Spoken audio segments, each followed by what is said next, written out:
एक आदमी के एक वोट ने प्रधानमंत्री की कुर्सी छीन ली और वो आदमी खुद एक राज्य का मुख्यमंत्री था। यह कोई फिल्म की कहानी नहीं है, यह भारतीय संसद का सच है। आज हम बात करेंगे उन दो ऐतिहासिक पलों की जब एक एक वोट ने पूरी केंद्र सरकार गिरा दी और दोनों बार एक ही नाम था केंद्र में, अटल बिहारी वाजपेयी। साल था 1996। देश में आम चुनाव हुए। भाजपा सबसे बड़ी पार्टी बनकर उभरी, लेकिन अकेले बहुमत नहीं था। राष्ट्रपति ने भाजपा को सरकार बनाने का मौका दिया और 16 मई 1996 को अटल बिहारी वाजपेयी ने प्रधानमंत्री पद की शपथ ली। लेकिन एक बड़ी शर्त थी, लोकसभा में विश्वास मत जीतना था, यानी कि साबित करना था कि बहुमत का समर्थन है। अगले 13 दिन वाजपेयी जी ने हर पार्टी के दरवाजे खटखटाए, कांग्रेस से बात की, क्षेत्रीय दलों से मिले, लेकिन विपक्ष पूरी तरह एकजुट था, कोई साथ नहीं आया। 28 मई 1996 मतदान का दिन आया। संसद में भारी तनाव था, हर सांसद की नज़र एक दूसरे पर थी और तब वाजपेयी जी उठे और उन्होंने वो भाषण दिया जो आज भी याद किया जाता है। उन्होंने कहा, सरकारें आती हैं, जाती हैं, दल बनते हैं, टूटते हैं, लेकिन यह देश रहना चाहिए, लोकतंत्र की मर्यादा रहनी चाहिए। और फिर उन्होंने घोषणा की, हम मतदान का इंतजार नहीं करेंगे, मैं इस्तीफा देता हूँ। पूरी संसद स्तब्ध रह गई। सिर्फ 13 दिन और सरकार खत्म। एक वोट की कमी ने उन्हें झुकने पर मजबूर कर दिया, बिना मतदान हुए भी।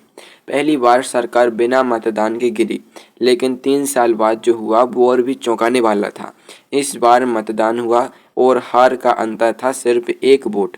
1998 में वाजपेयी जी फिर प्रधानमंत्री बने। इस बार कई दलों के गठबंधन के साथ, जिसे राजग कहा गया, सरकार चल रही थी। पोखरण परमाणु परीक्षण हो चुका था, देश में स्थिरता थी। लेकिन अप्रैल 1999 में अचानक सब बदल गया। अन्ना द्रमुक यानी जयललिता की पार्टी ने गठबंधन से समर्थन वापस ले लिया। विपक्ष ने तुरंत अविश्वास प्रस्ताव लाया। 17 अप्रैल 1999 लोकसभा में मतदान का दिन। संसद के बाहर मीडिया का जमावड़ा था, अंदर हर सांसद पर नजर थी। माहौल इतना तनावपूर्ण था कि कुछ बीमार सांसदों को भी स्ट्रेचर पर लाया गया, क्योंकि हर एक वोट कीमती थी। घंटों की बहस के बाद अंतिम परिणाम आया। विपक्ष को 270 वोट मिले और सरकार को 269 वोट मिले, सिर्फ एक वोट का अंतर। सरकार गिर गई और सबके मन में एक ही सवाल था, वो निर्णायक वोट किसका था।